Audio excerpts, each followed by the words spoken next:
Council of Europe's Secretary-General Torbjørn Jagland issued a statement expressing concern about the latest verdict against imprisonment editor-in-chief of Gündelik Azerbaijan and Realin Azerbaijan newspapers Enver Fatullayev. I'm concerned about reports that editor and journalist Enver Fatullayev has been found guilty of the charge of drug possession and sentenced to an additional 2 years and 6 months of imprisonment, said Jagland. In April of this year, the European Court of Human Rights ruled that there had been violations of the freedom of expression in regard of Mr. Fatullayev forced to convictions and ordered his immediate release from prison. I call on the government of Azerbaijan to comply with the ruling of the European Court of Human Rights.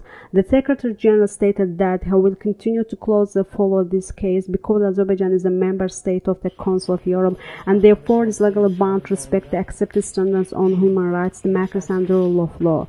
The European Union also denounced a new verdict against Enver Fatullayev. According to Turan Information Agency, the European Union stated that they share the same concern as OSCE's representative on Nadir Dal. They both believe that the new verdict creates doubts because the verdict was delivered 2 weeks before the European Court of Human Rights issued the deadline for the release of the journalists. The European Union called on the Azerbaijan government to abide by its commitments to Article 46 of the European Convention of Human Rights.